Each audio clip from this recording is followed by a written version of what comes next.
الصلاة والسلام على رسول الله وعلى آله وصحبه ومن والاه. اللهم انفعنا بما علمتنا وعلمنا ما ينفعنا وزدنا علما. رب اشرح لي صدري ويسر لي أمري واحلل عقدة من لساني يفقهوا قولي. سبحانك لا علم لنا إلا ما علمتنا إنك أنت العليم الحكيم. رب يسر ولا تعسر وتمم بالخير وبك نستعين. أعوذ بالله من الشيطان الرجيم. بسم الله الرحمن الرحيم. وَإِذْ يَمْكُرُ بِكَ الَّذِينَ كَفَرُوا لِيُثْبِتُوكَ أَوْ يَقْتُلُوكَ أَوْ يُخْرِجُوكَ وَيَمْكُرُونَ وَيَمْكُرُ اللَّهُ وَاللَّهُ خَيْرُ الْمَاكِرِينَ.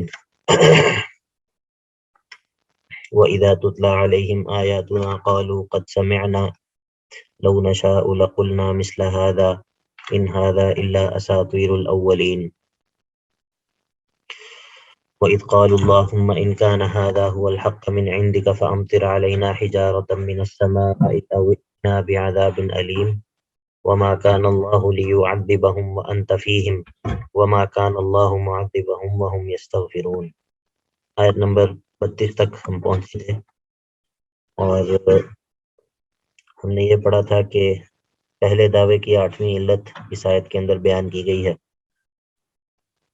اور تقوی کے نہ ہونے کے اثرات جو ہیں وہ بیان کیے گئے ہیں، اور وہ اس طرح کے جب تقوی نہیں ہوتا تو انسان اس طرح کا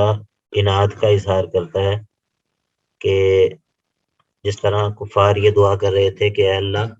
اگر یہ قرآن حق ہے تو ہمارے اوپر آسمان سے پتھر برسا. حالانکہ ہونا تو یہ چاہیے تھا کہ یہ دعا کرتے کہ اے اللہ اگر یہ قرآن حق ہے اور یہ نبی جو ہے وہ تیری طرف سے حق ہے تو ہمیں اس کو ماننے کی توفیق دے. تو یہ تقوی کا نہ ہونے کا اثر ہے. دوسرا یہ کہ اللہ تعالیٰ نے ان کی یہ دعا، ان کا یہ کہنا کہ اللہ اگر یہ قرآن حق ہے تو یا تو ہمارے اوپر آسمان سے پتھر برسا یا ہمیں عذاب علیم دے. تو اللہ تعالیٰ نے ان کے اوپر آسمان سے پتھر تو نہیں برسائے، لیکن اللہ تعالیٰ نے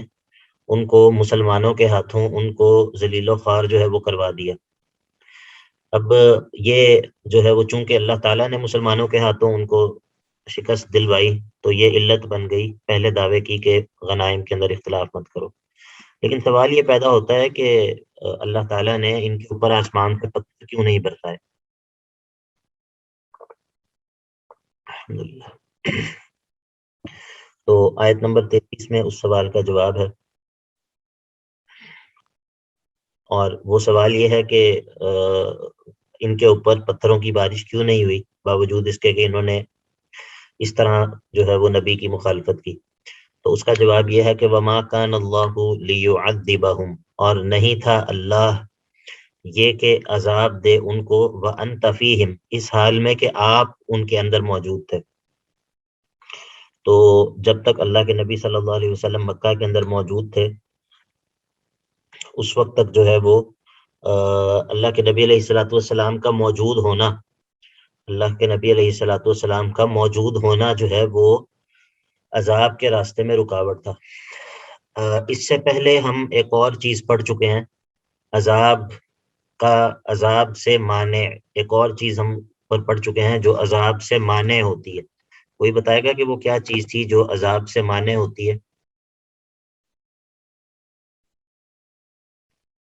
کل کے سبق میں ہم نے پڑھی تھی، ایک اور سبب پڑھا تھا جو عذاب سے رکاوٹ ہوتا ہے، عذاب کے آنے میں رکاوٹ، ایک سبب ہم نے پڑھا تھا کل. کسی کو یاد ہے؟ آواز آ رہی ہے میری؟ جی آ رہی ہے بات. ہاں، کل جو ہم نے پڑھا تھا وہ تھا جہاد فی سبیل اللہ، جو عذاب سے مانع ہوتا ہے. یاد آیا ہے یا نہیں؟ جی سر. ٹھیک ہے. تو آج ہمیں ایک اور سبب پتہ چلا، وہ یہ ہے کہ اللہ کے نبی علیہ الصلوۃ والسلام کا موجود ہونا جو ہے وہ بھی جہاد سے مانع عذاب سے، اللہ کے عذاب سے مانع ہوتا ہے. تو دوسرا جو جملہ ہے وما کان اللہ معذبہم وہم یستغفرون، وہ ایک اور سوال کا جواب ہے. اور وہ سوال کیا ہے؟ وہ یہ ہے کہ جب اللہ کے نبی صلی اللہ علیہ وسلم مدینہ چلے گئے اور مکہ انہوں نے چھوڑ دیا، تو پھر ان کے اوپر کیوں نہیں پتھر برسے، پھر ان کے اوپر کیوں عذاب نہیں آیا؟ تو اس کا جواب یہ دیا کہ وما کان اللہ معذبہم وہم یستغفرون، تو اور نہیں ہے اللہ، اور نہیں تھا اللہ یہ کہ ان کو عذاب دے، ان کو عذاب دینے والا نہیں تھا، وہم یستغفرون، اس حال میں کہ وہ استغفار کیا کرتے تھے، اس حال میں کہ وہ استغفار کیا کرتے تھے۔ اور اس کو ذرا توجہ سے سمجھ لیں کہ وہم یستغفرون، اس کے اندر اس کی تفسیر میں دو قول ہیں۔ ایک قول تو یہ ہے کہ جو کفار تھے، کفار بھی جب طواف کرتے تھے تو اس میں غفرانہ کا کہا کرتے تھے، اللہ تعالیٰ سے مغفرت مانگا کرتے تھے، اور اگرچہ وہ اپنے کفر کے اور اپنے شرک کے اوپر، اپنے کفر کے اوپر جو ہے وہ قائم تھے، لیکن ان کا یہ غفرانہ کا کہنا جو ہے یہ بھی عذاب کے اندر رکاوٹ تھا۔ تو یہ قرطبی نے نقل کی ہے یہ وجہ، اور اس سے یہ پتہ چلتا ہے کہ استغفار جو ہے وہ اگرچہ کافر کی طرف سے بھی ہو تو اس سے بھی بعض مصیبتیں جو ہیں وہ ٹل جاتی ہیں، تو اگر ایمان والے کی طرف سے ہو تو پھر اس کی کیا شان ہوگی۔ یہ پہلی تفسیر ہے، پہلا جو ہے وہ۔ سر جی یہ جو فرمائیے۔ غفرانہ کا ہے، غفرانہ کا، جی یہ وہ ارادی طور پر کہتے تھے یا جسٹ وہ ایک لفظی طور پر کہتے تھے؟ نہیں، وہ آپ کو پتہ ہے کہ وہ لوگ بالکل اللہ کے وجود کا انکار تو نہیں کرتے تھے، وہ بیت اللہ کو اللہ کا گھر سمجھتے تھے، وہ لبیک اللہم لبیک بھی پڑھا کرتے تھے، وہ حج کی جو ہے وہ نگرانی بھی کیا کرتے تھے، اللہ تعالیٰ کے وجود کو تو وہ لوگ مانتے تھے، ٹھیک ہے، اللہ تعالیٰ کو خالق بھی تسلیم کرتے تھے۔ تو اصل مسئلہ تو ہے وہ تو یہ تھا کہ عبادت میں شرک کرتے تھے، لیکن اللہ تعالیٰ کے وجود کو وہ تسلیم کرتے تھے، ٹھیک ہے، تو یہ وہ ارادی طور پر ہی پڑھتے تھے۔ یہ الگ بات ہے کہ وہ اپنے شرک کو چھوڑنے کے لیے تیار نہیں تھے۔ تو تو اس میں اس حوالے سے یہ بھی تو آتا ہے نا کہ بعض جگہ پر کہ اگر تیرا رب سچا ہے تو سیڑھی لگا کر اوپر چڑھ جا، اس طرح کی وہ، یعنی کہ اگر وہ، کیونکہ وہ بیت اللہ کو بھی مانتے تھے لیکن پھر بھی سچے ہونے پر بھی ان کا یعنی کہ شک و شبہات تھے۔ ان کا جو مسئلہ تھا وہ یہ تھا کہ آپ ہمارے جو معبود ہیں جن کو ہم اللہ کے سامنے سفارشی سمجھتے ہیں اپنے، آپ ان کو غلط مت کہیں، آپ ہمیں یہ مت کہیں کہ تم صرف اکیلے اللہ کی عبادت کرو اور ان معبودوں کی عبادت سے ہمیں نہ روکیں۔ ان کا اصل میں مسئلہ یہ تھا، یہ نہیں تھا کہ وہ اللہ تعالیٰ کے وجود کو نہیں تسلیم کرتے تھے۔ باقی جو آپ نے کہا ہے کہ اگر تیرا معبود سچا ہے، تو وہ جو ہے وہ یہ مشرکین مکہ کی بات نہیں ہے، اور وہ بات اس طرح ہے بھی نہیں ہے، وہ قرآن پاک میں کسی اور جگہ پہ اگر انشاءاللہ آئے گی تو ہم بات کریں گے وہاں پر۔ لیکن بہرحال یہ لوگ جو ہے وہ طواف بھی کرتے تھے اور اللہ تعالیٰ کے وجود کو تسلیم کرتے تھے۔ اور دوسرا جو قول ہے اس کی تفسیر کے اندر وہ یہ ہے کہ جو ایمان والے اپنی کمزوری کی وجہ سے ہجرت نہیں کر سکے تھے اور مکہ کے اندر ہی موجود تھے، یہ ان کا استغفار مراد ہے، کہ وہ جو کمزوری کی وجہ سے، کئی ایسے مسلمان تھے جو کہ ہجرت نہیں کر سکے تھے اور مکہ میں ہی موجود تھے اور اپنا ایمان انہوں نے چھپایا ہوا تھا، تو یہ ان کا استغفار مراد ہے، کہ وہ ان کا استغفار کرنا جو ہے وہ رکاوٹ تھا ان لوگوں کے اوپر عذاب کے آ جانے سے۔ تو یہ آیت نمبر 33 کے اندر جو ہے وہ دو سوالوں کا جواب ہے، جس کا تعلق پچھلی آیت کے اندر جو انہوں نے دعا کی ہے اس سے ہے کہ پھر ان پر عذاب آتا کیوں نہیں ہے۔ اور اس کے بعد پھر اگلی جو آیت ہے اس کے اندر ایک اور سوال کا جواب ہے، وہ یہ ہے کہ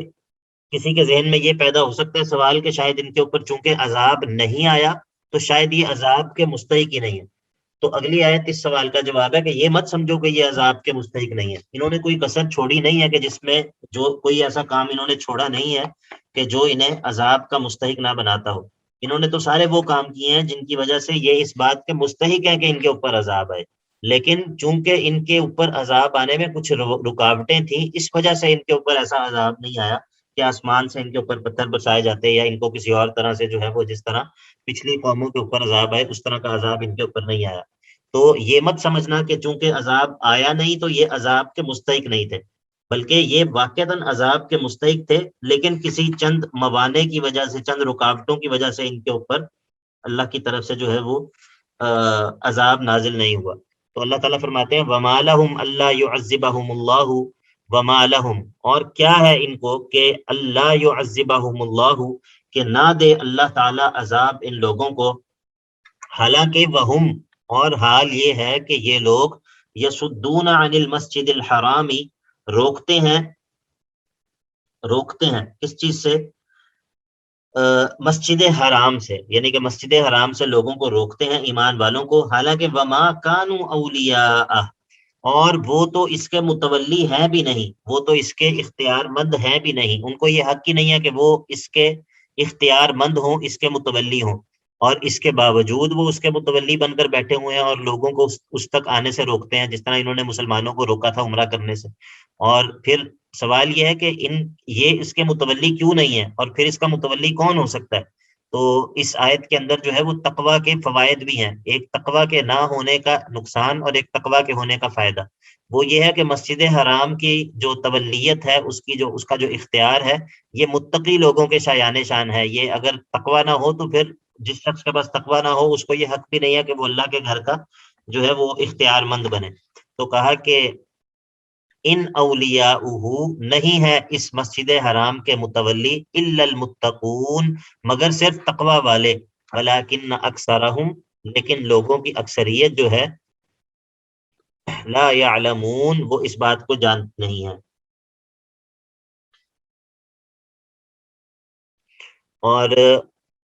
اس کے بعد اگلی جو آیت ہے، آیت نمبر 35، اس کے اندر جو ہے وہ ایک اور سبب ذکر ہوگا کہ یہ لوگ جو ہے یہ خانہ کعبہ کے بیت اللہ کے متولی کیوں نہیں ہو سکتے۔ اور اسی طرح یہ جو ابھی آگے آیت ہے، آیت نمبر 35، اس کے اندر جو ہے وہ ان کے لیے زجر بھی ہے اور تقوی کے نہ ہونے کا اثر بھی ہے، اور اسی طرح تخویف اخروی ہے اس آیت کے اندر، آیت نمبر 35 کے اندر تخویف اخروی یعنی کہ آخرت کے عذاب سے ڈراوا۔ اور اسی طرح آیت نمبر 35 کے اندر ان کے جسمانی عبادت کے برباد ہونے کا تذکرہ ہے۔ تو اللہ تعالیٰ فرماتے ہیں وما کان صلاتہم، اور نہیں تھی ان کی نماز، عند البیت بیت اللہ کے ہاں، بیت اللہ کے قریب، مگر کیا تھی؟ الا مکاء و تصدیہ، مگر صرف کیا تھی؟ سیٹیاں بجانا اور تالیاں بجانا، سیٹیاں اور تالیاں بجانا، مکاء و تصدیہ، سیٹیاں بجانا اور تالیاں بجانا۔ ان کی بیت اللہ کے پاس صرف یہی عبادت تھی۔ انہوں نے جو بیت اللہ کے متولی بن بیٹھے تھے اور جو بیت اللہ کے اندر جو یہ عبادت کرتے تھے اس کے اندر سیٹیاں اور تالیاں ہوتی تھیں۔ تو جب یہ ایسے بے ادب ہیں تو یہ کس طرح اس بات کے مستحق ہو سکتے ہیں کہ یہ بیت اللہ کے متولی ہوں اور جس کو چاہیں وہاں آنے دیں اور جس کو چاہیں وہاں پر آنے سے روک دیں۔ تو اب تخویف اخروی ہے، فذوق العذاب، اللہ تعالیٰ کہتے ہیں فذوقوا پس چکھو، العذاب عذاب کو، بما کنتم بما اس چیز کی سبب، اس چیز کے سبب کہ جو چیز کنتم تکفرون جو تم کفر کیا کرتے تھے، یعنی کہ اس کفر کی وجہ سے جو تم کیا کرتے تھے اس عذاب کو چکھو۔ ان سے یہ کہا جائے گا قیامت والے دن۔ تو یہ اس آیت کے اندر یہ اس بات کا تذکرہ ہے کہ ان کی جو عبادت تھی، ان کا جو بیت اللہ کے اندر ان کا اپنے شعائر کو انجام دینا تھا وہ برباد ہے۔ اس کو اللہ تعالیٰ نے سیٹیوں اور تالیوں سے تشبیہ دی ہے، سیٹیوں اور تالیوں سے تشبیہ دی ہے کہ مطلب یہ ہے کہ اس کی کوئی حیثیت نہیں ہے، اس کی کوئی حیثیت نہیں ہے، اور یہ وہ عبادت نہیں ہے جس کو اللہ تعالیٰ قبول کرتے ہیں۔ تو یہ ان کے جسمانی عبادت کے برباد ہونے کا بھی تذکرہ ہے، اور جو آیت کا آخری حصہ ہے فذوقوا العذاب بما کنتم تکفرون، اس کے اندر تخویف اخروی ہے۔ اور اسی طرح یہ جو ان کا اس طرح عبادت کرنا ہے یہ بھی تقوی کے نہ ہونے کا اثر ہے، تقوی کے نہ ہونے کا اثر ہے کہ وہ اپنی عبادت کو اس طرح انجام دیتے ہیں کہ جو شایان شان نہیں ہے عبادت کے۔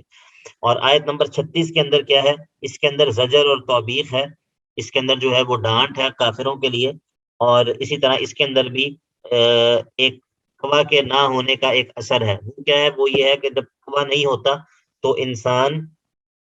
اپنے مال کو اللہ کے دین کے خلاف خرچ کرتا ہے، اللہ کے دین سے لوگوں کو روکنے کے لیے خرچ کرتا ہے، ٹھیک ہے۔ اور اسی آیت کے اندر جو ہے وہ تخویف بھی ہے، تخویف اخروی بھی ہے،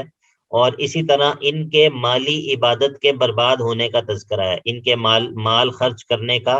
ان کو کوئی فائدہ نہیں ہوگا۔ تو اللہ تعالیٰ فرماتے ہیں ان الذین کفروا، بے شک وہ لوگ جنہوں نے کفر کیا، ینفقون اموالہم وہ خرچ کرتے ہیں اپنے مالوں کو، کیوں خرچ کرتے ہیں؟ لیصدوا تاکہ روکیں لوگوں کو، روکیں کس چیز سے روکیں؟ عن سبیل اللہ اللہ کے راستے سے، یہ جو کافر لوگ ہیں یہ اپنے مالوں کو خرچ کرتے ہیں لوگوں کو اللہ کے راستے سے روکنے کے لیے، فَسَيُنْفِقُونَهَا، تو یہ ضرور خرچ کریں گے، یہ ضرور خرچ کریں گے، عنقریب یہ اپنا مال جو ہے اس کو ضرور خرچ کریں گے، لیکن کیا ہوگا؟ ثُمَّ تَكُونُ عَلَيْهِمْ حَسْرَةٌ، ثُمَّ تَكُونُ عَلَيْهِمْ حَسْرَةٌ، اور پھر یہ خرچ کرنا ان کے اوپر حسرت ہو جائے گا، ان کے لیے حسرت بن جائے گا، یعنی کہ ان کو اس خرچ کرنے کا کوئی فائدہ نہیں ہوگا، بلکہ یہ خرچ کرنا ان کے لیے حسرت کا سبب بن جائے گا۔ اور صرف اتنا نہیں ہوگا کہ جو خرچ کیا وہ کسی کام نہیں آیا، بلکہ الٹا کیا ہوگا؟ ثم یغلبون، بلکہ یہ مغلوب ہو جائیں گے، الٹا نقصان میں پڑ جائیں گے۔ یعنی کہ ایک تو یہ ہے کہ بندے نے جو رأس المال لگایا ہے، کیپٹل جو بندے نے انویسٹ کیا ہے، صرف وہ ضائع ہو۔ ایک تو یہ ہے کہ یہ صرف جو انویسٹمنٹ کی تھی وہ ضائع ہو گئی، ایک یہ ہے کہ جو انویسٹمنٹ کی تھی وہ بھی ضائع ہو گئی، اور اس کے علاوہ جو بندے کے پاس پہلے سے جو کچھ تھا وہ بھی تباہ و برباد ہو گئے۔ تو یہ اس طرح کی کیفیت ہے کہ اللہ تعالیٰ فرماتے ہیں کہ یہ جو مال خرچ کر رہے ہیں، وہ مال یہ خرچ کریں گے، وہ مال پھر ان کے لیے حسرت کا سبب بن جائے گا، ان کو مال خرچ کرنے کا کوئی فائدہ نہیں ہوگا، بلکہ الٹا یہ مغلوب ہو جائیں گے۔ اور تخویف اخروی، والذین کفروا الی جہنم یحشرون، اور وہ لوگ جو کافر ہیں ان کو جہنم کی طرف اکٹھا کیا جائے گا، جہنم کی طرف ان کو جو ہے وہ جمع کر دیا جائے گا۔ اس کے بعد جو ہے آیت جو ہے آیت نمبر 37، آیت نمبر 37 کے اندر یہ جن لوگوں کا تذکرہ کیا نا، والذین کفروا الی جہنم یحشرون، ان کے پانچ بری حالتوں کا تذکرہ ہے، 5 طریقوں سے منکرین جو ہیں اور جو اللہ کے راستے سے روکنے کے لیے خرچ کرنے والے ہیں، اور یہ جو مشرکین ہیں جن کی بات چل رہی ہے کہ جو بیت اللہ کے متولی بنے ہوئے ہیں اور جو بیت اللہ سے لوگوں کو روکتے ہیں، جن کے بارے میں یہ کہا کہ وَمَا لَهُمْ أَلَّا يُعَذِّبَهُمُ اللَّهُ، کیا ہے کہ اللہ ان کو عذاب نہ دے، کیا آخر انہوں نے ایسا، ان کے پاس ایسی کون سی خوبی ہے کہ اللہ ان کو عذاب نہ دے؟ انہوں نے عذاب کے سب اسباب تو اپنے اندر جمع کیے ہوئے ہیں۔ تو ان لوگوں کے 5 حالات کا تذکرہ ہے کہ، اور اسی طرح یہ جو لیمیز اللہ الخبیثہ ہے، اس کا تعلق اس یحشرون کے ساتھ ہے، لیمیز اللہ الخبیث من الطیب، اس کا تعلق اس یحشرون کے ساتھ ہے، والذین کفروا الی جہنم یحشرون۔ تو یہ جو کفر والے لوگ ہیں ان کو جہنم میں جمع کیا جائے گا، کیوں جمع کیا جائے گا؟ اب اس کی وجہ جو ہے وہ بیان ہوگی۔ لیمیز اللہ الخبیث من الطیب، تاکہ اللہ جدا کر دے، تاکہ اللہ جدا کر دے الخبیث من الطیب، نجس کو، خبیث کو، برے کو، من الطیب پاکیزہ سے، کفر کو ایمان سے، منافقین کو مومنین سے، اللہ تعالیٰ ظاہر کر دے، جدا کر دے، نمایاں کر دے، الگ الگ کر دے۔ تو یہ پہلی حالت ہے، کفار کی بری حالتوں میں سے پہلی حالت یہ ہے کہ وہ جس طرح دنیا کے اندر منافقین مومنوں کے ساتھ ملے جلے رہتے ہیں، یا دنیا کے اندر مومن اور کافر جو ہیں وہ ان کے اندر کوئی واضح فرق نہیں ہوتا دنیاوی اعتبار سے، لیکن آخرت کے اندر ایسا نہیں ہوگا۔ جب اللہ تعالیٰ جہنم کے اندر کافروں کو ڈال دیں گے اور ایمان والے جنت کے اندر ہوں گے تو بالکل الگ الگ ہو جائے گا، اور کافروں اور مومنوں میں پھر کوئی کسی قسم کا تعلق جو ہے وہ برقرار اور باقی نہیں رہے گا، بلکہ دونوں مختلف حالتوں کے اندر ہوں گے۔ تو لیمیز اللہ الخبیث من الطیب، اور دوسرا یہ کہ ویجعل الخبیث بعضہ علی بعض، یہ جو خبیث ہیں ان میں سے بعض کو بعض کے ساتھ ملا دیا جائے گا، بعض کو بعض کے ساتھ جوڑ دیا جائے گا، وہاں پر یہ سارے اکٹھے ہو جائیں گے، جہنم کے اندر یہ سارے کے سارے جو ہیں یہ خبیث یہ اکٹھے ہو جائیں گے، اور یعنی کہ پورے جو اب کا ایک اللہ تعالیٰ کا دشمن ہے، ایک 500 سال پہلے کا اللہ تعالیٰ کا دشمن ہے، ایک 1000 سال پہلے کا اللہ کا دشمن ہے، اور باقی جو ان کے اسلاف ہیں، ان کے جو سلف ہیں، جس طرح فرعون ہے، قارون ہے، نمرود ہے، ابو جہل ہے، ابو لہب ہے، اور باقی اللہ تعالیٰ کے دشمن ہے، عبداللہ بن ابی ہے، اور باقی لوگ ہیں سارے، تو اللہ تعالیٰ ان سب کو جمع کر دے گا، وَيَجْعَلَ الْخَبِيثَ بَعْضَهُ عَلَى بَعْضٍ، یہ دوسری بری حالت ہے۔ اور تیسرا کیا ہے؟ فَيَرْكُمَهُ جَمِيعًا، ان کا اللہ تعالیٰ ایک ڈھیر لگا دے گا، ان کا اللہ تعالیٰ ایک ڈھیر لگا دے گا، اور پھر کیا کرے گا؟ چوتھی بری حالت فَيَجْعَلَهُ فِي جَهَنَّمَ، اور پھر ان کو جہنم کے اندر ڈال دے گا۔ تو یہ جو کفار کا جو ہے وہ برا حال بیان ہو رہا ہے اس آیت کے اندر، اور 5 طرح سے بیان ہو رہا ہے۔ تو پہلی بات میں نے کیا بتائی؟ لیمیز اللہ الخبیث من الطیب، اللہ تعالیٰ مومنوں سے ان کو جدا کر دے گا، طیب اور خبیث کو اللہ تعالیٰ جدا جدا کر دے گا، الگ الگ کر دے گا۔ دوسرا یہ کہ ان سب کو اکٹھا کر دے گا، وَيَجْعَلَ الْخَبِيثَ بَعْضَهُ عَلَى بَعْضٍ، یہ سارے جمع ہو جائیں گے، پچھلے بھی اور اگلے بھی۔ اور تیسرا یہ کہ ان کو ایک ڈھیر کی صورت دے دی جائے گی، ایک ڈھیر ان کا لگا دیا جائے گا۔ اور چوتھا یہ کہ فَيَجْعَلَهُ فِي جَهَنَّمَ، پھر اس ڈھیر کو اللہ تعالیٰ جہنم میں ڈال دے گا۔ اور پانچویں بری حالت یہ ہے کہ اولئک هم الخاسرون، یہ لوگ ہمیشہ ہمیشہ کے لیے خسارہ پانے والے ہو جائیں گے اور نقصان والے ہو جائیں گے۔ آیت نمبر 38 کے اندر جو ہے وہ توبہ کی ترغیب ہے۔ آیت نمبر 38 کے اندر ترغیب الی التوبہ ہے، توبہ کی ترغیب ہے۔ قل، اے نبی آپ کہہ دیجئے، للذین کفروا، ان لوگوں سے جنہوں نے کفر کیا۔ اب جب پہلے ان کو سزا سنائی، ان کو بتایا کہ اگر تم باز نہیں آؤ گے تو تم جو ہے وہ تمہارا یہ انجام ہوگا، تمہارا جو اللہ کے راستے سے روکنے کے لیے خرچ کرنا ہے اس کا تمہیں کوئی فائدہ نہیں ہوگا، اور تمہارا جو بیت اللہ کے اندر جو تمہاری عبادت ہے یہ بالکل بھی کسی کام کی نہیں، یہ سیٹیوں اور تالیوں کی طرح ہے، اس کی کوئی حیثیت نہیں ہے، اور تم جو ہے وہ عذاب کے مستحق ہو، تم جو ہے وہ عذاب کے مستحق ہو۔ صرف اس وجہ سے تم پر عذاب نہیں آتا کہ اللہ کے نبی تمہارے اندر موجود ہیں، یا کچھ تمہارے اندر ایسے مومنین موجود ہیں جو تمہارے جو استغفار کرتے ہیں، تو ان کی وجہ سے اللہ تعالیٰ عذاب نہیں بھیج رہا، ورنہ تم اسی چیز کے مستحق ہو، اور قیامت والے دن تمہارے ساتھ ایسا ہی ہوگا۔ جب یہ ساری وعید سنا دی تو اب توبہ کی ترغیب ہے، توبہ کی ترغیب ہے کہ ابھی بھی اگر تم توبہ کر لو تو معاملہ صاف ہو سکتا ہے۔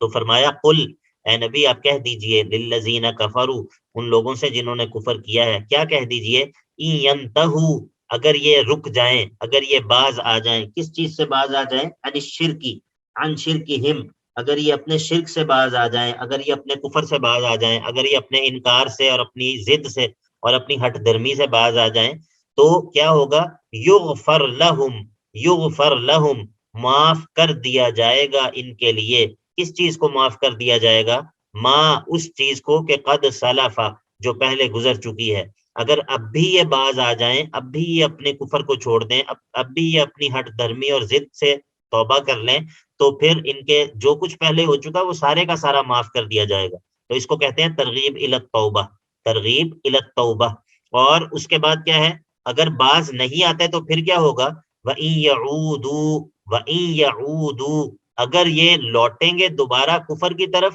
اور مسلمانوں سے قتال کی طرف، دوبارہ مسلمانوں سے دشمنی کی طرف لوٹیں گے، تو پھر فقد مزت سنت الاولین، تو یقیناً پہلے لوگوں کی جو سنت ہے، پہلے لوگوں کا جو طریقہ ہے وہ گزر چکا ہے، یعنی کہ جس طرح ہم پہلے لوگوں کو ہلاک کر چکے ہیں تو اسی طرح ہم ان لوگوں کو بھی ہلاک کر دیں گے۔ تو اگر یہ توبہ کر لیں تو ان کا جو سابقہ سارا کھاتا ہے اس کو صاف کر دیا جائے گا۔ اگر یہ دوبارہ مسلمانوں سے دشمنی کی طرف اور مسلمانوں سے قتال کی طرف لوٹیں گے تو پھر جو ہے وہ اللہ تعالیٰ کہتے ہیں ہم نے پہلے جو قوم پچھلی قوموں کے ساتھ جو کیا ہے وہ تو گزر ہی چکا ہے، وہ اسی طرح کا کام دوبارہ بھی ہو سکتا ہے۔ تو یہ جو ہے وہ اس آیت میں ترغیب دی توبہ کی طرف۔ اب آیت نمبر 29 کے اندر جو ہے 39 کے اندر اس صورت کا دوسرا دعویٰ ذکر ہوگا۔ آیت نمبر 39 کے اندر اس صورت کا دوسرا دعویٰ ذکر ہوگا، اور وہ کیا ہے، وہ یہ ہے کہ وَقَاتِلُوهُمْ حَتَّى لَا تَكُونَ فِتْنَةٌ وَيَكُونَ الدِّينُ كُلُّهُ لِلَّهِ، قاتلوہم، اور ان سے قتال کرو، یہ صورت کا دوسرا دعویٰ ہے، یہ صورت کا دوسرا دعویٰ ہے، اور ان سے قتال کرو۔ کب تک قتال کرو، حَتَّى لَا تَكُونَ فِتْنَةٌ، یہاں تک کہ شرک باقی نہ رہ جائے، یہاں تک کہ شرک اور کفر باقی نہ رہ جائے، وَيَكُونَ الدِّينُ كُلُّهُ لِلَّهِ، اور دین سارے کا سارا اللہ ہی کے لیے خالص ہو جائے۔ فَإِنِ انْتَهَوْا، اور اگر یہ لوگ رک جائیں، اگر یہ لوگ باز آ جائیں، یعنی کہ باز آ جائیں کس چیز سے، اپنے شرک سے اور اپنی جو ان کی ہے ضد اور ہٹ دھرمی ہے، اگر یہ اس سے باز آ جائیں تو فَإِنَّ اللَّهَ بِمَا يَعْمَلُونَ بَصِيرٌ، تو بے شک اللہ تعالیٰ بھی خوب دیکھنے والا ہے ان چیزوں کو جو یہ عمل کرتے ہیں، بے شک اللہ تعالیٰ بھی دیکھنے والا ہے ان کے عمل کو، اللہ تعالیٰ ان کے عمل سے غافل نہیں ہے۔ اگر یہ باز آ جائیں گے تو اللہ تعالیٰ جو ہے وہ ان کو جو ہے وہ اللہ تعالیٰ جو ہے وہ ان کے جان اور مال کو محفوظ کر دے گا، اور مسلمان جو ہیں وہ پھر ان کو کچھ نہیں کہیں گے۔ تو یہ اس صورت کا دوسرا دعویٰ ہے آیت نمبر 39 کے اندر۔ اور یہ جو آیت نمبر 40 ہے اس کے اندر تسلی ہے، مومنوں کے لیے تسلی ہے، اور وہ کیا ہے، وَإِن تَوَلَّوْا، اور اگر یہ پھر جائیں، یعنی کہ اگر یہ دوبارہ سے اپنی توبہ سے پھر جائیں، اگر یہ توبہ نہ کریں، اگر یہ توبہ نہ کریں اور دوبارہ سے یہ پھر جائیں تو پھر کیا ہوگا؟ اگر یہ قتال سے نہیں رکتے تو ان اللہ مولاکم، تم جان لو کہ بے شک اللہ تمہارا، فَإِن تَوَلَّوْا فَاعْلَمُوا، یا ان تولوا فلا تخشوہم، اگر یہ دوبارہ پھر جائیں تو ادھر ہم ان کی جزا نکالیں گے کہ فلا تخشوہم، تو تمہیں ان سے ڈرنے کی ضرورت نہیں ہے، فَاعْلَمُوا، تم اس بات کو جان لو کہ ان اللہ مولاکم، بے شک اللہ تعالیٰ تمہارا کارساز ہے، تمہارا مددگار ہے۔ مولاکم کا کیا مطلب ہے؟ ناصرکم، فَاعْلَمُوا ان اللہ ناصرکم، اگر یہ دوبارہ قتال کی طرف پلٹیں اور دوبارہ مسلمانوں سے لڑنا چاہیں تو تمہیں ڈرنے کی ضرورت نہیں ہے، اللہ تعالیٰ تمہارا مولا ہے، اور نعم المولا، بہترین مددگار، کتنا بہترین ہے وہ مددگار، وہ نعم النصیر، اور کتنا بہترین ہے وہ کارساز، کتنا بہترین ہے وہ حاجت روائی کرنے والا اور مشکل کشائی کرنے والا اور اپنے بندوں کی مدد کرنے والا، تو تمہیں ڈرنے کی ضرورت نہیں ہے۔ وَإِن تَوَلَّوْا فَاعْلَمُوا أَنَّ اللَّهَ مَوْلَاكُمْ نِعْمَ الْمَوْلَىٰ وَنِعْمَ النَّصِيرُ۔ تو یہ ہم نے یہ بات کی تھی کہ آیت نمبر 40 تک جو ہے وہ پہلا حصہ مکمل ہوتا ہے سورت کا، اور دوسرا باب جو ہم نے کہا تھا آیت نمبر 20 سے لے کر آیت نمبر 40 تک، یہ سورت دوسرا باب تھا جو یہاں پر ختم ہوا ہے آیت نمبر 40 تک۔ ابھی اس حوالے سے کوئی سوالات وغیرہ ہیں تو پوچھ لیں، پھر ہم انشاءاللہ آگے سے شروع کرتے ہیں اگلا حصہ۔ جی شیخ صاحب، اس میں لفظ مولا استعمال کیا گیا نا، مولاکم، جی جی تمہارا مددگار۔ جی اب جو ایک عالم دین ہوتا ہے اس کے نام کے ساتھ بھی مولا کا لفظ مولانا، جی جی تو کسی فہم میں استعمال ہوتا ہے، وہ اس کا تھوڑا سا بتا دیں، ہاؤ ٹو ڈیفرینشیٹ بٹوین مولاکم اینڈ مولانا فلاں فلاں۔ اس کے درمیان فرق یہ ہے کہ یہ جو لفظ مولا ہے یہ عربی زبان کے اندر کئی معنی میں استعمال ہوتا ہے، یہ دوست کے معنی میں بھی استعمال ہوتا ہے، یہ آقا کے معنی میں بھی استعمال ہوتا ہے، یہ مددگار کے معنی میں بھی استعمال ہوتا ہے، تو اسی طرح یہ آزاد کردہ غلام کے معنی میں بھی استعمال ہوتا ہے، یہ آزاد کرنے والے کے معنی میں بھی استعمال ہوتا ہے، ٹھیک ہے؟ تو یہ جو لفظ مولا ہے یہ کئی معنی میں استعمال ہوتا ہے، تو قرآن پاک کے اندر ہی یہ لفظ کئی معنی کے اندر مستعمل ہے، اور کسی جگہ پر یہ اللہ تعالیٰ کے لیے بھی استعمال ہوا ہے، قرآن پاک کے اندر تو کثرت کے ساتھ ہے لیکن احادیث کے اندر بھی موجود ہے، اور احادیث کے اندر یہ لفظ جو ہے وہ انسانوں کے لیے بھی استعمال ہوا ہے، جس طرح حضرت علی رضی اللہ تعالیٰ عنہ کے لیے استعمال ہوا ہے، اسی طرح اور بھی صحابہ کے لیے اللہ کے نبی صلی اللہ علیہ وسلم نے یہ لفظ استعمال کیا ہے۔ تو یہ جو سیاق و سباق ہوتا ہے، کانٹیکسٹ ہوتا ہے، وہ اس بات کو متعین کرتا ہے کہ یہاں پر اس کا کیا معنی ہے، ٹھیک ہے؟ تو ہمیں یہ سیاق و سباق سے پتہ چلتا ہے، جب ہم کسی کو کہتے ہیں احترام کے لیے مولانا تو اس سے مراد یہ ہوتا ہے میرے محترم، میرے، یعنی کہ جس طرح ہم کسی بڑے کو یہ کہتے ہیں تو اس وقت یہ اس معنی کے اندر استعمال ہو رہا ہوتا ہے، لیکن جب ہم اللہ رب العزت کے بارے میں پڑھتے ہیں انت مولانا فاعف عنا واغفر لنا انت مولانا فانصرنا علی القوم الکافرین، تو یہ ادھر جو ہے وہ کبھی مددگار کے معنی میں استعمال ہو رہا ہوتا ہے، کبھی جو ہے وہ یعنی کہ معبود کے معنی میں استعمال ہو رہا ہوتا ہے، تو یہ اس کے جو مختلف معنی ہوتے ہیں وہ کانٹیکسٹ جو ہوتا ہے وہ اس کا تعین کرتا ہے کہ یہاں پر یہ کس معنی میں استعمال ہو رہا ہے۔ جی کسی کا ہے کوئی اور سوال وغیرہ؟ شیخ آیت نمبر جو ہے 39 وہ ایک دفعہ ریپیٹ کر دیں، سمجھ نہیں آئی اس کی۔ جی آیت نمبر 39، وَقَاتِلُوهُمْ حَتَّى لَا تَكُونَ فِتْنَةٌ وَيَكُونَ الدِّينُ كُلُّهُ لِلَّهِ فَإِنِ انْتَهَوْا فَإِنَّ اللَّهَ بِمَا يَعْمَلُونَ بَصِيرٌ۔ ہم نے یہ کہا ہے کہ اس آیت کے اندر سورت کا جو دوسرا دعویٰ ہے وہ ریپیٹ ہو رہا ہے۔ ہم نے شروع میں یہ بات کی تھی نا کہ سورت کے دو دعوے ہیں، سورت کے بنیادی طور پر دو دعوے ہیں، پہلا دعویٰ تو اتنی دفعہ ریپیٹ ہو چکا ہے کہ میرا خیال ہے اب سب کو یاد ہو چکا ہے، اور جو دوسرا دعویٰ ہے وہ یہ ہے جو یہاں پر اب آیت نمبر 39 کے اندر آیا ہے، وہ کیا ہے؟ وَقَاتِلُوهُمْ حَتَّى لَا تَكُونَ فِتْنَةٌ، اور اس کا ترجمہ یہ ہے کہ وَقَاتِلُوهُمْ، آپ ان سے قتال کیجئے، ان سے جنگ کیجئے، حتیٰ، یہاں تک کہ لا تکون فتنتن، لا تکون فتنتن، نہ رہے کیا نہ رہے؟ فتنتن، یہاں پر فتنہ سے مراد شرک ہے، یہاں تک کہ شرک باقی نہ رہے، وَيَكُونَ الدِّينُ كُلُّهُ لِلَّهِ، اور جو دین ہے، اور جو دین ہے یہ سارے کا سارا اللہ کے لیے خاص ہو جائے، اللہ ہی کے لیے ہو جائے، فَإِنِ انْتَهَوْا، اور اگر یہ لوگ اپنے شرک سے باز آ جائیں، یعنی کہ ایسا نہیں ہے کہ اب انہوں نے ان کے ساتھ لڑائی کرنی ہے، چاہے یہ مسلمان ہو جائیں تب بھی ان کے ساتھ لڑائی کرنی ہے، نہیں، فَإِنِ انْتَهَوْا تو فَلَا تُقَاتِلُوهُمْ، مطلب یہ ہے کہ فَإِنِ انْتَهَوْا، اگر یہ اپنے شرک سے رک جائیں تو پھر آپ ان کے ساتھ قتال نہ کریں، اور فَإِنَّ اللَّهَ بِمَا يَعْمَلُونَ بَصِيرٌ، اور جو کچھ یہ عمل کر رہے ہیں اللہ تعالیٰ اس کو دیکھ رہا ہے، اور اللہ تعالیٰ اس سے بے خبر اور غافل نہیں ہے۔ اور اگر یہ اپنے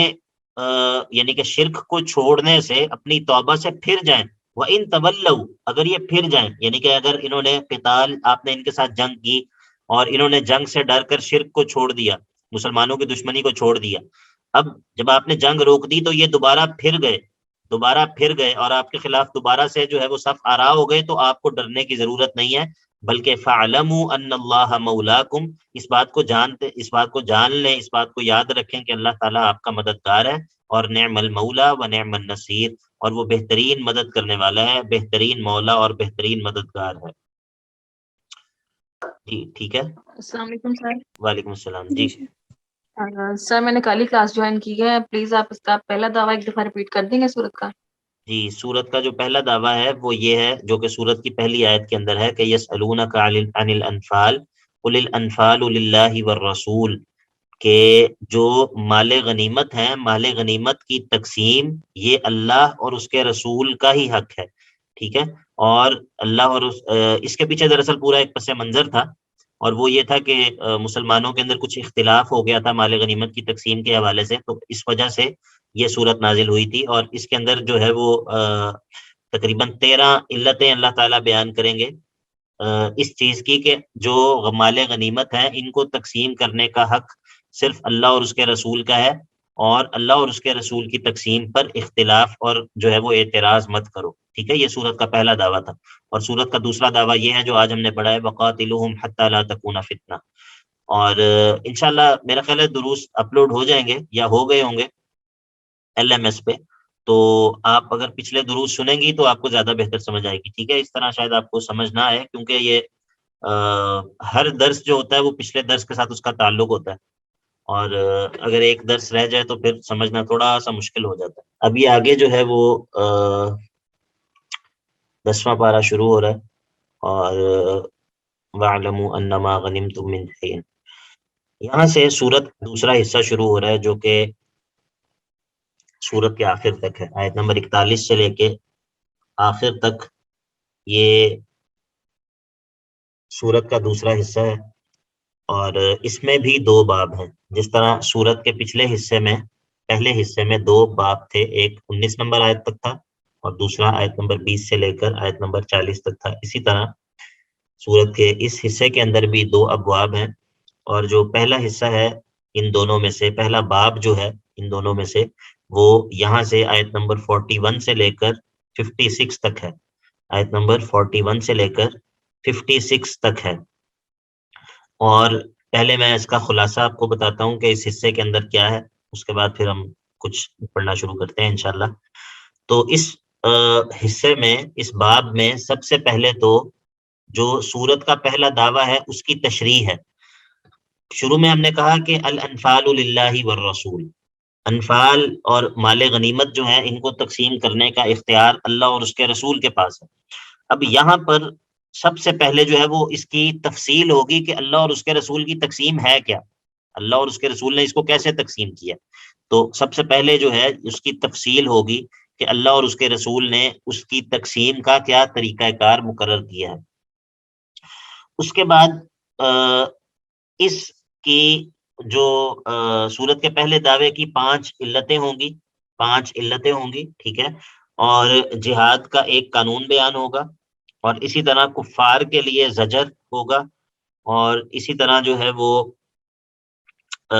کفار کے لیے دنیاوی تخویف اور اخروی تخویف ہوگی، ٹھیک ہے۔ میں ایک دفعہ دوبارہ دہراتا ہوں، آپ ذرا توجہ سے سن لیں۔ سورت کے پہلے دعوے کی تشریح، تفصیل، کہ اللہ اور اس کے رسول کا جو مال غنیمت کو تقسیم کرنے کا انہوں نے جو قانون بیان کیا وہ ہے کیا، جس کے بارے میں شروع سے یہ کہا جا رہا ہے کہ اس پر اعتراض مت کرو، اس کو قبول کر لو، تو وہ تفصیل اور تقسیم ہے کیا وہ بیان ہوگی، اور اسی طرح اس کی 5 علتیں بیان ہوں گی، جہاد کا ایک قانون بیان ہوگا، کفار کے لیے زجر، ڈانٹ، یعنی کہ زجر کا مطلب ڈانٹ ہوتی ہے، اور دنیاوی اور اخروی تخویف کفار کے لیے، ٹھیک ہے۔ تو یہ اس باب کا خلاصہ یہ ہے۔ تو یہ جو پہلی آیت ہے، آیت نمبر 41، اس کے اندر یہ بیان ہوگا کہ مال غنیمت جو ہے اس کو جو جہاد کا امیر ہے وہ 3 حصوں میں تقسیم کرے گا، اور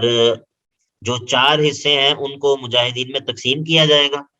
اور جو ان میں سے 5واں حصہ ہے وہ بیت المال کے اندر جو ہے وہ اس کو بیت المال کے اندر جمع کروا دیا جائے گا. ٹھیک ہے، 5 حصے کیے جائیں گے، ان میں سے جو خمس ہے یعنی کہ 5واں حصہ ہے وہ بیت المال کا حق ہے، بیت المال میں وہ جمع ہوگا، اور باقی جو 4 حصے ہیں وہ جو مجاہدین ہیں ان کے اندر ان کو تقسیم کر دیا جائے گا. تو وَعْلَمُوا، اس بات کو جان لو، انما، جو کچھ بھی غنیم تم حاصل کرتے ہو، جو کچھ بھی تم حاصل کرتے ہو، من شیئن، کسی چیز میں سے بھی یعنی کہ تم نے جو بھی مال غنیمت حاصل کیا ہے، فَأَنَّ لِلَّهِ خُمُسَهُ، تو بس اللہ ہی کے لیے ہے اس کا خمس، وَلِلرَّسُولِ، اور اللہ کے رسول کے لیے، اللہ اور اس کے رسول کے لیے اس کا خمس ہے. خمس کہتے ہیں 5ویں حصے کو، 5واں حصہ، یعنی کہ اگر آپ کسی چیز کے 5 حصے کریں تو اس میں سے جو ایک حصہ ہے اس کو کہتے ہیں خمس. ٹھیک ہے، اگر آپ کسی چیز کے 5 حصے کریں تو ان 5 حصوں میں سے جو ایک حصہ ہے اس کو کہتے ہیں یہ اس چیز کا خمس ہے، 1/5. تو وہ اللہ اور اس کے رسول کا ہے، ولی ذی القربا، اور قریبی رشتہ داروں کا ہے، والیتامى، اور یتیموں کا، والمساکین، اور مساکین کا، وابن السبیل، اور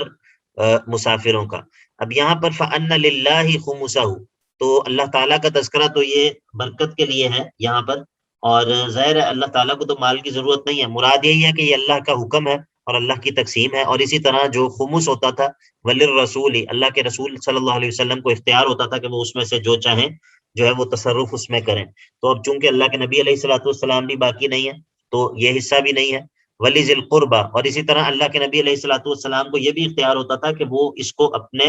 قریبی رشتہ داروں کے اوپر بھی خرچ کرتے تھے، اپنی ازواج مطہرات کے اوپر بھی اس سے خرچ کرتے تھے، تو یہ حصہ بھی اب باقی نہیں رہا. لیکن والیتامى والمساکین وابن السبیل، یہ تینوں حصے جو ہیں یہ باقی ہیں اس خمس میں سے، یعنی کہ جو اسلامی حکومت ہوگی وہ جو اس کا بیت المال ہوگا، جو بھی اس کو مال غنیمت حاصل ہوگا، اس کا جو 1/5 ہے، اس کا جو خمس ہے، 5واں حصہ ہے، وہ بیت المال میں جمع ہو جائے گا، اور اس میں سے یتیموں کی کفالت کی جائے گی، مساکین کی مدد کی جائے گی، اور مسافروں کے لیے زاد راہ کا اور ان کے لیے سہولت کا بندوبست کیا جائے گا. اور یہ جو ہے یہ جو مال غنیمت کا خمس ہے وہ اس کام کے لیے مقرر ہوگا. باقی جو 4 حصے ہوں گے وہ مجاہدین کے اندر، جو مجاہدین کا امیر ہے وہ ان کو تقسیم کرے گا. ان کنتم آمنتم باللہ وما انزلنا علی عبدنا، اور اگر تم ایمان رکھتے ہو اس چیز پر ایمان رکھتے ہو، کس چیز پر؟ اللہ پر ایمان رکھتے ہو، اور وما انزلنا علی عبدنا یوم الفرقان یوم التقى الجمعان. یہ جو ہے نا، ان کنتم آمنتم باللہ وما انزلنا علی عبدنا، یہ نومی علت ہے اسی صورت کے پہلے دعوے کی، کہ ان کنتم آمنتم باللہ، اگر تم اللہ پر ایمان رکھتے ہو، وما انزلنا علی عبدنا یوم الفرقان یوم التقى الجمعان، اور اس قرآن کے اس حصے پر ایمان رکھتے ہو، ان آیات پر ایمان رکھتے ہو جو ہم نے اپنے بندے پر نازل کی. کب نازل کی؟ یوم الفرقان، جنگ بدر کے دن. اور اس سے مراد کون سا دن ہے؟ یوم التقى الجمعان، وہ دن جس دن یوم التقى الجمعان، الجمعانی کا مطلب ہے 2 لشکر، الجمعانی کا مطلب ہے 2 لشکر، اور التقا کا مطلب ہوتا ہے آپس میں ملاقات ہونا، آپس میں ٹکرانا. تو یوم التقى الجمعانی، اس دن کہ جس دن دونوں لشکر آپس میں ٹکرائے تھے. ان کنتم آمنتم باللہ، اگر تم اللہ پر ایمان رکھتے ہو، اور وما انزلنا، اور اس چیز پر ایمان رکھتے ہو کہ جو ہم نے نازل کی، علی عبدنا، اپنے بندے پر، یوم الفرقان، فرقان یوم الفرقان میں، اور وہ یوم الفرقان سے مراد کون سا دن ہے؟ یوم التقى الجمعان، جس دن دونوں جو لشکر ہیں وہ ایک دوسرے سے ٹکرائے تھے. تو یہ جو پورا ہے، یہ پورا جملہ شرط ہے. ان کنتم آمنتم باللہ، اگر تم اللہ پر اور اس قرآن کے حصے پر ایمان رکھتے ہو جس کو ہم نے بدر کے دن نازل کیا تھا، تو اب ظاہر ہے اس کا کوئی جواب ہونا چاہیے، شرط کا جواب ہونا چاہیے. اگر آپ اردو میں بھی یہ جملہ بولیں کہ اگر تم ایمان رکھتے ہو، اگر تم اللہ پر ایمان رکھتے ہو، تو اب ظاہر ہے اس کے بعد جملے کا ایک جواب جو ہے وہ ہونا چاہیے، جو کہ یہاں پر لفظوں میں موجود نہیں ہے. لیکن وہ کیا ہے؟ وہ ہے کہ فلا تختلفوا فی الغنائم ان کنتم آمنتم باللہ وما انزلنا علی عبدنا یوم الفرقان یوم التقى الجمعان فلا تختلفوا فی الغنائم. تو پھر تم، اگر تم ایمان رکھتے ہو تو پھر تم غنیمت کے معاملے میں اختلاف مت کرو. تو یہ ہو گئی 9ویں علت. اور اس کے بعد بتایا کہ واللہ علی کل شیء قدیر، اللہ تعالیٰ جو ہے وہ ہر چیز پر قدرت رکھنے والا ہے. ممکن ہے کہ وہ تمہاری مدد نہ کرتا، ممکن ہے وہ کافروں کو تمہارے اوپر غلبہ دے دیتا. اللہ تعالیٰ نے ایسا نہیں کیا، بلکہ اس نے تمہاری مدد کی، تمہاری نصرت کی، اور تمہیں کافروں کے اوپر غلبہ دیا. اگلی آیت جو ہے آیت نمبر 42، اس کے اندر بھی ایک اور علت بیان ہوگی اسی چیز کی. مسلمانوں کو یاد کروایا جائے گا اللہ تعالیٰ کا احسان، اور مقصد وہی ہے کہ اللہ تعالیٰ کے اس احسان کو یاد رکھو اور اللہ تعالیٰ کے حکم سے سرتابی مت کرو، اللہ تعالیٰ کے حکم کی مخالفت مت کرو. تو یہ 10ویں علت ہے. اذ انتم، جس وقت تم تھے بالعدوۃ الدنیا، بالعدوۃ الدنیا، قریبی کنارے پر. جس وقت تم قریبی کنارے پر تھے، یعنی کہ جو مدینہ کی طرف تھا. وہم، اور وہ جو کافر ہیں، بالعدوۃ القصویٰ، وہ دور والے کنارے پر تھے، وہ دور والے کنارے پر تھے. یعنی کہ جو مدینہ کی طرف حصہ تھا ادھر مسلمان تھے، اور دوسری طرف جو دور حصہ تھا ادھر کفار تھے. اور والرکب اسفل منکم، اور وہ جو ابو سفیان کا قافلہ تھا، ابو سفیان کا قافلہ جو تجارتی قافلہ تھا، جس کو لوٹنا اور جس کو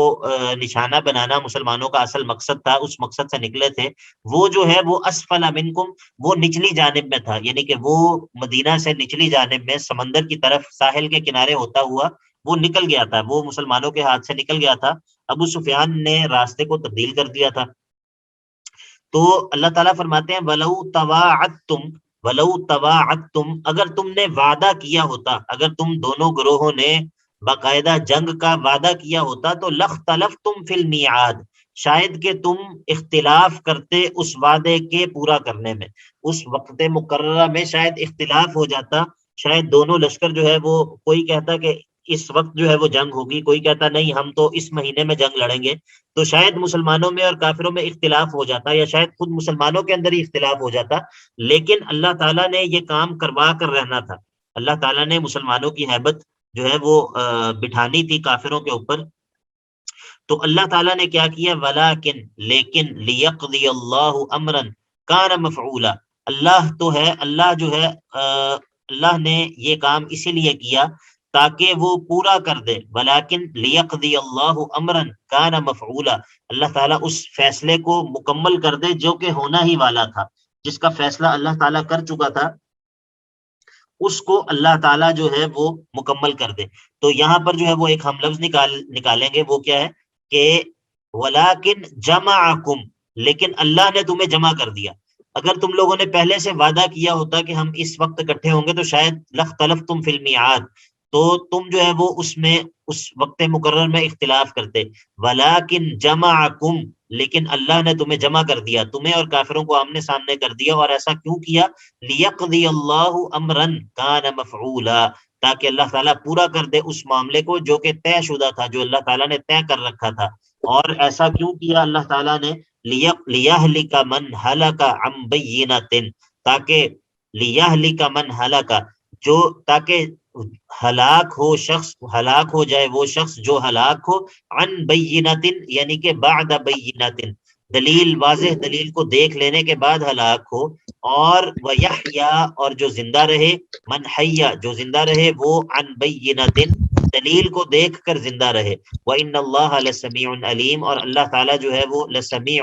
تمہاری پکاروں کو سنتا ہے، اور علیم، تمہارے دل کے راز جو ہے ان کو جانتا ہے. یہاں پر لیہلکا سے مراد جو ہے وہ کفر بھی ہو سکتا ہے، کیونکہ کفر بھی ہلاکت ہے. تو لیہلک من ہلکا، تو کفر کے اوپر قائم رہے جو کفر پر قائم رہے، ان بینۃ، بالکل واضح دلیل کی روشنی میں. اور وَيَحْيَا مَنْ حَيَّا، اور جو ایمان پر برقرار رہے وہ ایمان پر برقرار رہے دلیل کی روشنی میں. وَإِنَّ اللَّهَ لَسَمِيعٌ عَلِيمٌ، اللہ تعالیٰ جو ہے وہ خوب سننے والا اور خوب جاننے والا ہے. تو اس آیت کے اندر اللہ تعالیٰ نے یہ بتایا ہے کہ کفار جو ہیں وہ تمہارے سامنے اللہ تعالیٰ نے لا کھڑے کیے، اور بغیر کسی پری پلانڈ نہیں تھی یہ جنگ، بالکل بھی پری پلانڈ نہیں تھی، بلکہ مسلمان تو کسی اور ارادے سے نکلے تھے. اور اللہ تعالیٰ کہتے ہیں کہ اگر یہ پلاننگ کے ساتھ ہوتی تو شاید یہ جنگ واقع نہ ہو پاتی، شاید یہ جنگ نہ ہو پاتی اگر پراپر پلاننگ کے ذریعے اس جنگ کو کیا جانا طے ہوتا. لیکن اللہ تعالیٰ نے یہ فیصلہ کیا ہوا تھا کہ کافروں کو مسلمانوں کے ساتھ ٹکرا دے گا اور اللہ تعالیٰ مسلمانوں کو غالب کر دے گا، تاکہ جو بالکل جو مسلمانوں کی فتح ہے، مسلمانوں کا حق پر ہونا، یہ بالکل واضح ہو جائے، بالکل ظاہر ہو جائے. اور جو شخص ایمان لائے وہ بالکل دلیل کی روشنی میں ایمان لائے، اور جو کفر پر قائم ہو وہ بھی دلیل کو اپنی آنکھوں سے دیکھ لے. تو اس آیت کے اندر کس طرح علت ہے؟ وہ اس طرح ہے کہ اللہ تعالیٰ نے یہ جنگ جو ہے اللہ تعالیٰ نے ہی کروائی، اور بغیر کسی ارادے کے کروائی. اور اللہ تعالیٰ نے تمہیں فتح دے دی تو پھر غنائم کے اندر تمہیں اختلاف نہیں کرنا چاہیے. یہ جو آیت نمبر 11، آیت نمبر جو 43 ہے، 43، اس کے اندر جو ہے 11ویں علت ہے، اور اللہ تعالیٰ کے ایک احسان کا تذکرہ ہے. اور وہ احسان کیا ہے؟ وہ یہ تھا کہ اللہ تعالیٰ نے مسلمانوں کو خواب کے اندر کفار جو ہیں وہ بالکل قلیل کر کر دکھائے. اللہ تعالیٰ نے مسلمانوں کو ثابت قدم رکھنے کے لیے، کیونکہ اگر مسلمانوں کو اللہ تعالیٰ کفار بہت کثرت سے دکھاتا، جیسا کہ وہ تھے بھی کثرت میں، تو وہ تھے، تعداد ان کی بہت زیادہ تھی، لیکن اللہ تعالیٰ نے مسلمانوں کے اوپر یہ احسان کیا کہ مسلمانوں کو خواب کی حالت میں کفار کی تعداد بہت کم کر کے دکھائی. اس سے فائدہ یہ ہوا کہ مسلمان جو ہیں وہ ان کے دل مضبوط ہو گئے، ان کے دلوں سے گھبراہٹ ختم ہو گئی، جو کہ ایک طبعی چیز ہے کہ اگر آپ اپنے سامنے ایک بہت بڑے دشمن کو دیکھتے ہیں، بہت زیادہ تعداد اس کی دیکھتے ہیں، تو انسان کے دل میں گھبراہٹ پیدا ہوتی ہے. تو اللہ تعالیٰ نے مسلمانوں کے اوپر ایک احسان یہ بھی کیا کہ ان کو خواب کے اندر کفار کی تعداد بہت کم کر کر دکھائی. تو اللہ تعالیٰ ادھر اس احسان کا تذکرہ کریں گے، اور یہ بھی 11ویں، یہ بھی علت بنے گی، 11ویں علت بنے گی اسی دعوے کی کہ اللہ تعالیٰ نے یہ بھی احسان تمہارے اوپر کیا، یہ بھی احسان تمہارے اوپر کیا. جس طرح آپ نے دیکھا ہے کہ ہم کتنی زیادہ علتیں، تقریباً 10 علتیں پیچھے ہم پڑھ چکے ہیں کہ اس طرح اللہ تعالیٰ بتا رہے ہیں کہ یہ بھی میں نے کیا، یہ بھی میں نے کیا، میں نے فرشتے بھیجے، میں نے تمہیں ان کے سامنے لا کھڑا کیا، میں نے تمہیں جو ہے وہ غلبہ دیا. یہ ساری باتیں اللہ تعالیٰ کیوں کر رہے ہیں؟ اصل میں اس بات کو ثابت کرنے کے لیے کہ الانفال للہ والرسول اذ یریکہم اللہ، اس وقت کو یاد کرو کہ جب اللہ نے دکھایا تمہیں ان لوگوں کو، یعنی کہ کفار جو ہیں ان کو دکھایا تمہیں، فی منامکا، تمہارے نیند میں، تمہارے خواب میں، قلیلاً، کم تعداد میں. اللہ تعالیٰ نے ان کافروں کو کم تعداد میں تمہیں دکھایا. ولو اراکہم، اور اگر اللہ تمہیں دکھاتا، کثیرن، ولو اراکا، اگر اللہ دکھاتا تمہیں، ہم، ان کافروں کو، اگر وہ کافر اللہ تمہیں دکھاتا کثیرن، تعداد میں زیادہ کر کے، تو لفشلتم، تو یقیناً تم جو ہے وہ حوصلہ ہار بیٹھتے، تم جو ہے وہ حوصلے کو ہار بیٹھتے. اگر اللہ تعالیٰ تمہیں وہ کثرت سے دکھاتا تو تمہارا جو ہے وہ تم کمزور پڑ جاتے. وَلَتَنَازَعْتُمْ، اور یقیناً تم اختلاف کرتے، فی الامر، جنگ کے معاملے میں، تم جنگ کے معاملے میں ضرور اختلاف میں پڑ جاتے. لیکن کیا کیا اللہ تعالیٰ نے؟ وَلَكِنَّ اللَّهَ سَلَّمَ، لیکن اللہ نے تمہیں محفوظ رکھا. اللہ نے محفوظ رکھا کس چیز سے؟ دونوں چیزوں سے، کمزور پڑنے سے بھی، اور جنگ کے معاملے میں اختلاف کا شکار ہونے سے بھی اللہ نے تمہیں بچایا. انہ علیم بذات الصدور، بے شک اللہ تعالیٰ سینوں کے اندر موجود باتوں سے بھی باخبر ہے. اللہ تعالیٰ علیم ہے بذات الصدور، ان چیزوں سے جو کہ سینوں کے اندر ہیں، یعنی کہ دلوں کے اندر موجود خیالات اور وسوسے، اور اللہ تعالیٰ جو ہے وہ ان سے بھی بخوبی باخبر ہے. تو جب اللہ تعالیٰ نے اس طرح بھی تمہاری مدد کی کہ تمہارے دلوں کو مضبوط کیا، تمہیں خواب کے اندر ان کی تعداد تھوڑی دکھائی، تو اب جب اللہ نے فتح دے دی تو پھر اللہ کے اختیار کو تسلیم کر لو، اور غنائم کے اندر اختلاف مت کرو. آیت نمبر 44 جو ہے یہ ہم انشاءاللہ کل ہی پڑھیں گے اللہ کی توفیق سے. اس کے اندر جو ہے وہ 12ویں علت بیان ہوگی، اور اس کے بعد جو ہے وہ جہاد کا قانون بیان ہوگا، 6 قانون جہاد کا بیان ہوگا، اور اسی طرح جو ہے وہ اس کے بعد آیت نمبر 48 کے اندر جو ہے وہ آخری علت بیان ہوگی، 13ویں علت سورت کے پہلے دعوے کی، اور اسی طرح باقی جہاد کے قوانین اور اسی طرح کافروں کے لیے تخویف، مختلف چیزیں جو ہے وہ آگے بیان ہوں گی انشاءاللہ۔